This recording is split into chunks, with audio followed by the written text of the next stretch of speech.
씻으신 주 이름 찬송합시다.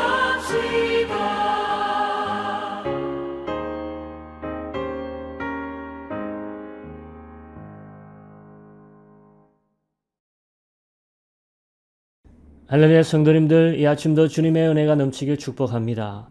오늘 같이 보실 말씀은 시편 119편 81절에서 88절입니다. 같이 읽도록 하겠습니다.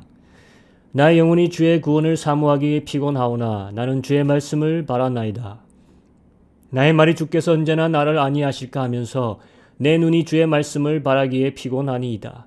내가 연기 속의 가죽 부대같이 되었으나 주의 율례들을 잊지 아니하나이다. 주의 종의 날이 얼마나 되나이까? 나를 핍박하는 자들을 주께서 언제나 심판하시리이까?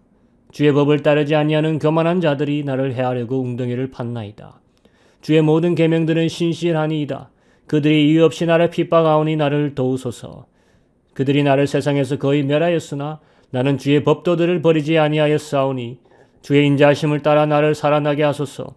그리하시면 주의 입의 교훈들을 내가 지키리이다. 아멘. 오늘은 히브리어 11번째 알파벳 카프로 시작합니다. 첫 단어는 카로타, 끝났다라는 뜻입니다. 우리말에는 피곤하다, 영어로도 비슷하게 지쳐서 고나다 이렇게 표현되어 있지만 끝났다, 다 되었다, 소모되었다라는 뜻이 원문의 의도에 더 가깝습니다. 내 영혼이 다 소모되어서 끝나버렸다. 단순히 피곤하다는 말이 아니라 소모되어 죽게 되었다라는 느낌을 가지고 가는 게 중요한 이유가 여기 있습니다. 이 시편 저자, 이 신앙인의 처한 상태, 그의 끈질긴 믿음의 근성을 우리가 볼 수 있기 때문입니다. 소멸되어진 다 꺼져버린 불씨인데도 여전히 불씨가 남아있는 것이에요. 또한 이 단어의 의미를 느껴야 무엇 때문에 그의 영혼이 끝나 죽게 되어버렸느냐, 거기에 대한 대책을 저자는 어떻게 강구하느냐, 이 두 가지의 느낌도 달라지기 때문입니다. 저자는 오늘 내 영혼이 다 소모되어 다 끝나버렸다. 당신의 구원을 기다리다 82절에 보면 내 눈이 안 보인다. 내 눈이 안 보인다예요. 내 눈이 피곤하다가 아니라. 눈이 피곤한 건 누구나 겪는 것입니다. 그런 것을 겪고 저자가 얘기하는 게 아닙니다. 끊임없이 주의 구원이 언제 오는지 기다려도 안 오니까 그 영혼은 소모되어 끝나버렸고 내 눈도 시력이 다 되어버려서 이제는 보이지 않고 암흑 속에 갇혀 어찌할 바를 모르는 암담한 장면을 연출하고 있습니다. 주여 도대체 언제 나를 안위하시겠나이까? 기다려도 기약 없는 저자의 영혼을 주님은 계속 방치하시는 것입니다. 83절, 또 다른 모습으로 그의 상태를 이야기하고 있죠. 연기에 의해 말려지고 있는 가죽 부대같이 되었다. 사람도 가죽이죠. 거죽을 입고 있는 모든 것은, 그게 중요한 것은 내용물입니다. 안에 내용물이 다 비어지면 가죽밖에 남지 않습니다. 가죽 부대의 용도는 포도주를 담기 위한 것이죠. 포도주는 기쁨이고 생명력을 말합니다. 하지만 포도주가 텅텅 빈 가죽 부대, 연기로 말려지고 있는 가죽 부대는 참혹할 만큼 버려지고 벗겨지고 방치된 저자의 현실을 반영하고 있습니다. 이런 상태를 보고 내 영혼이 단순히 피곤하다라고 이야기하면 저자의 이 미쳐버릴 것 같은 상황을 반도 이해하지 못하는 것이죠. 저자는 자기가 얼마나 심각하게 오래 주를 기다렸는지, 그리고 기다리다 이제는 지쳐서 말라서 비틀어진 가죽 부대처럼 죽은 것이나 다름없는 상태임을 처절하게 노래하고 있는 것입니다. 그런데 그런 희망도 에너지도 없는 그런 상태에서 여전히 꿈틀거리는 저자의 모습을 우린 이제 봐야 합니다. 다시 81절로 돌아가 하반절을 읽어보도록 합니다. 저자가 이런 상태에서 여전히 하는 것이 한 가지 있습니다. 당신의 말씀을 바라나이다. 또 83절 하반절을 읽어보세요. 주의 율례들을 잊지 아니하나이다.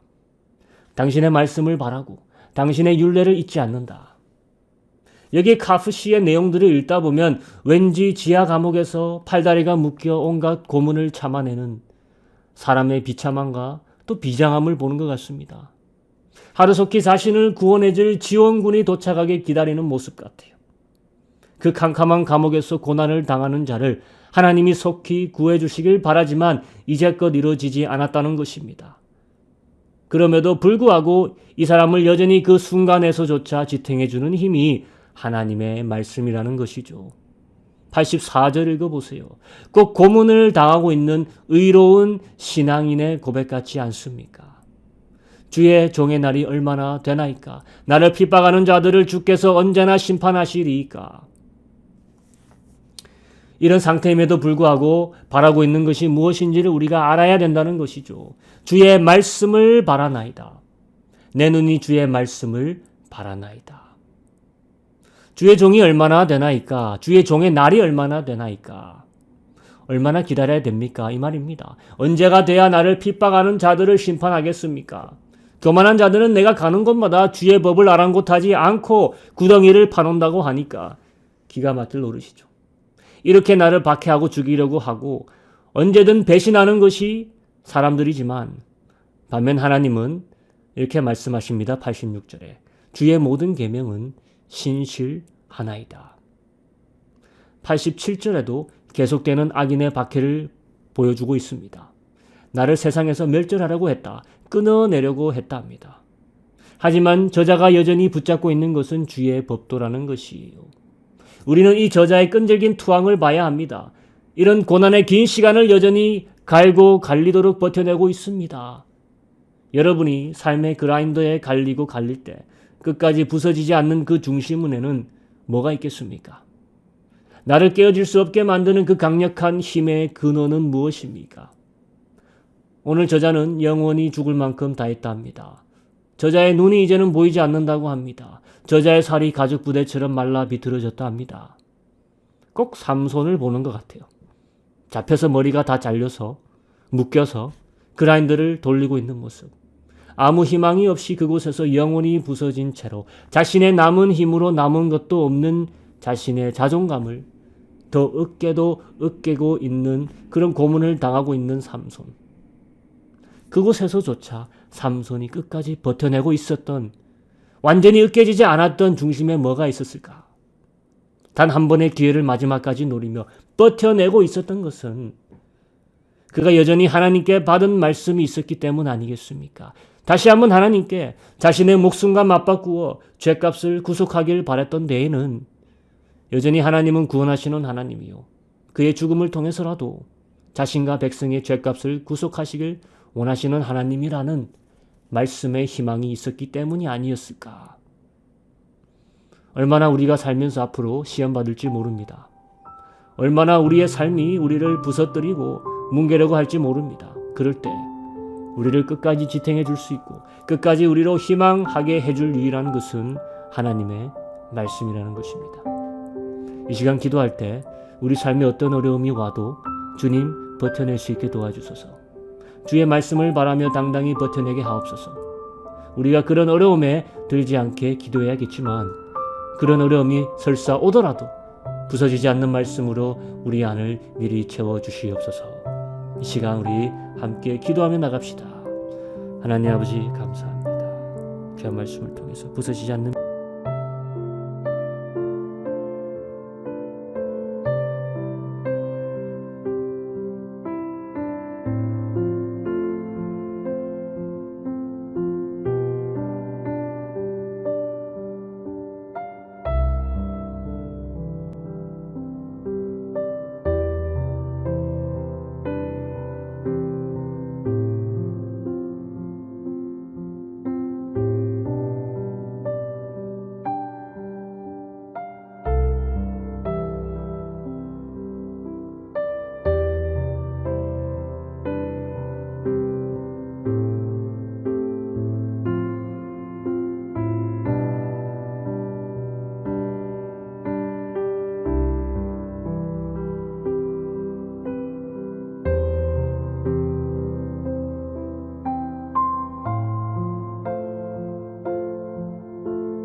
생명시